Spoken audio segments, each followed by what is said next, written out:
My name is Eric Wexelblatt. I'm co-head of Holland & Knight's Venture Capital and Emerging Growth Company Group. So basically, I'm a corporate lawyer, and I work with technology companies and venture capitalists. Most of the focus of my practice is working on financing transactions. So I've worked on about 200 venture capital financings, about 100 have been company side, about 100 investor side. When I started off as a corporate lawyer, I didn't even think of it as a business. I happened to start at a time when the market was pretty good, and just magically huge amounts of work would appear on my plate every morning when I walked in. And I didn't have any thoughts about what I had to do to be successful in the long run. You just go in there and you're blocking and tackling and working on things and trying to learn. I first started thinking about the law as a business probably after I've been practicing for 3 or 4 years. And it's when I realized that as a lawyer, to be successful, you have to identify and market for your own opportunities, even if you work for a very large law firm. You generally have to close the sale like most business owners do. And you also have to do the legal work.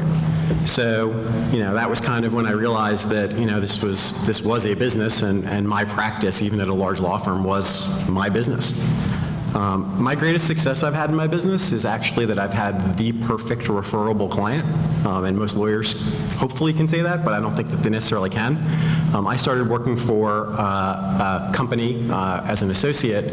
A guy had started a company out of AOL, and when I left my first corporate law firm and went to another law firm, he wanted to go with me and continue working with me.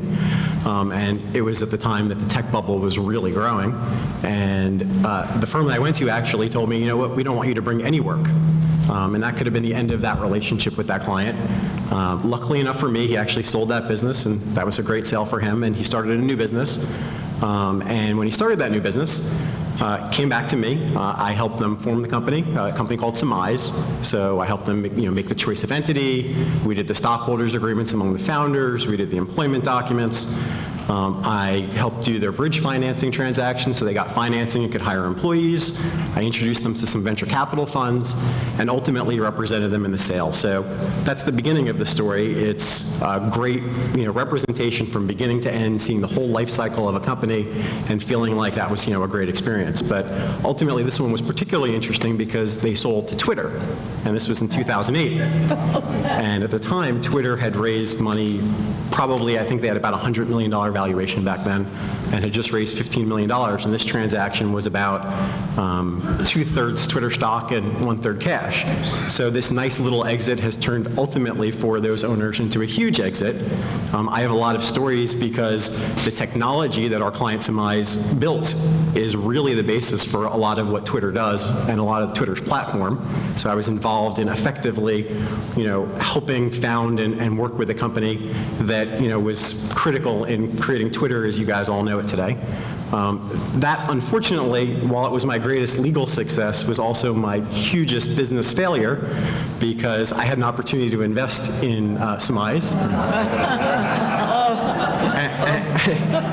And ultimately, I would have made well more than 100 times my money.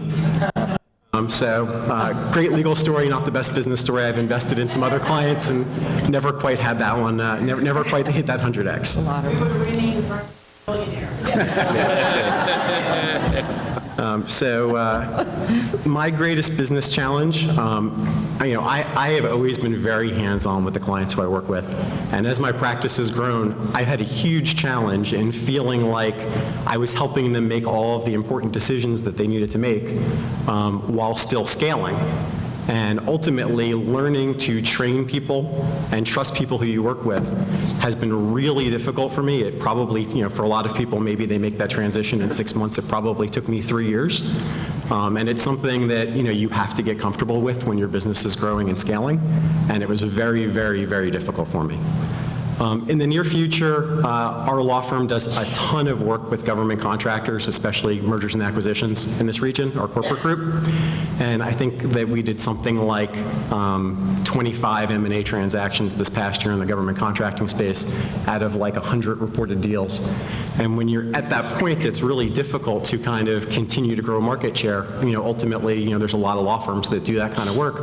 And so picking up more market share is very difficult. So what we've been trying to do in our corporate corporate group is figure out where we have a lot of subject matter expertise, where we already have lawyers. So as example, in healthcare, we have a great healthcare group who are healthcare lawyers, they're not corporate lawyers.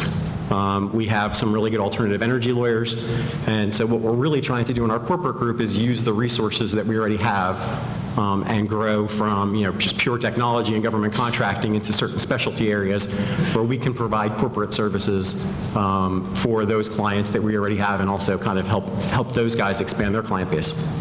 My biggest advice for business owners, and part of this is because I'm in such a services-based industry, but I think it's really applicable to products as well, is know exactly what your clients are expecting. Much easier to describe in the services business. So for me as a lawyer, I have clients who two different clients will ask me the same questions or have the same type of issue. One really wants me to help them make the decision or even make the decision. So in order for me to help them make the decision, I have to know all the facts. They know their business much better than I can know it. I know the kind of the corporate issues. So I have to ask a lot of questions, and so that I can really make that decision for them or really help them to make that decision. I have other clients who want to understand the law, and they want to do the cost-benefit analysis themselves. And yet I have other clients, usually bigger clients, who really have in-house counsel. Maybe the in-house counsel makes the decision, and then they want to bounce it off of me. So me knowing exactly what that client is expecting when they call, from having experience, from asking, is absolutely critical. I think the same thing is true of product companies, a little bit different because you can't necessarily have functionality to do everything for clients.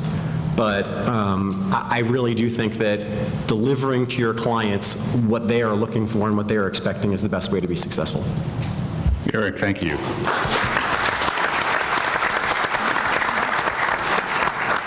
And finally, we have Paul Dente with Dente Global Executive Search. Thank you. Good morning. When I arrived here from Australia 20 years ago, the biggest nightmare I had was having a name like Dente and coming from Australia. I couldn't get rid of the label Crocodile Dente. People think of executive search firms as organizations with lots of contacts, lots of relationships, and lots of clients. When I arrived here 20 years ago, I had no clients, I had no candidates, and I had no nothing. But what I had was a passion and a desire to work hard. I had self-belief, persistence, optimism, and intestinal fortitude to build a business. For me, failure was not an option. And it was not an option because it's part of my DNA. I come from a family of entrepreneurs. And so when I was growing up in Sydney, Australia, my father would always say to me, no matter what you do in life, work for yourself because you'll never get fired. And so people say things to you as you're growing up, and that was something that has caused me to go on. I have to tell you that this country is the greatest country in the world to be an entrepreneur. Everyone here is so receptive and encouraging to help you build your business. I started my business by actually coming here with an Australian executive search firm, and I was a partner in the firm, and I said, I'm going to the US, and they said, we'll start our business there. And so for the first 2 or 3 years, it was really wonderful because I had a financial backer. When I needed payroll, they'd send me money. When I needed rent, they'd send me money. And coincidentally, I bumped into a long-lost cousin of mine here in Washington who was a partner with a law firm at the time of Sidley and Austin. And he said to me, why are you doing this? He said, you need to create your own business and you need to rid yourself of these other people in Australia. And I did, and for me, that was building security for the future. It was troubling for me at the time, though, because I was 30 years old, my wife was pregnant with our second child, and everybody was saying to me, no, now's not the right time. You can't do it now. And I had calls from other search firms to see if I could become a partner in their firm, and I said, no, and my wife kept saying, go, do this. And so you have lots of challenges, and people always say, well, what's the right time to break out? The right time is when you say, I got to do it. The greatest success for my business is, and it's a very simple business model, we focus on customer service, innovation, and profitability. And we keep measuring and working those things. Putting together an advisory board for my company in 1995 of learned elderly gentlemen helped me tremendously because they'd seen everything 100 times before and I'd only seen it once or twice. So they gave me the confidence and the courage to move through. We decided 10 years ago to go global, so we're part of a group with 55 offices around the world, and that's helped us enormously with our customer base here in the United States. And as a group, we're the 8th largest executive search firm in the world, so that gives us power to go to market. I think one of the greatest successes for me personally is what comes from our clients. You know, for us, winning the first search is wonderful, but not as great as winning the second or the third or the fourth, because that's the validation that you're doing well. And last year, I think we did the biggest search we've ever done in the life of our company, and we were engaged by the General Electric company to find a person to run innovation for all of the GE companies. And our first go around, we thought, a company like GE doesn't have someone inside that could run that, but it was an awesome search and it taught us a lot about how other companies are innovating. And as you can imagine, in executive search, we hear lots of stories of businesses, companies, and people, and so that continues to invigorate us and keep us passionate. Greatest challenges, October 17, 2008, I had a board meeting with my advisors, and I was going to that meeting with the understanding that the world had shut down and that executive search was no longer going to be in business. And two of my board members, both who are north of 80 years old, said to me, "We've seen this 100 times before. Just stay the course."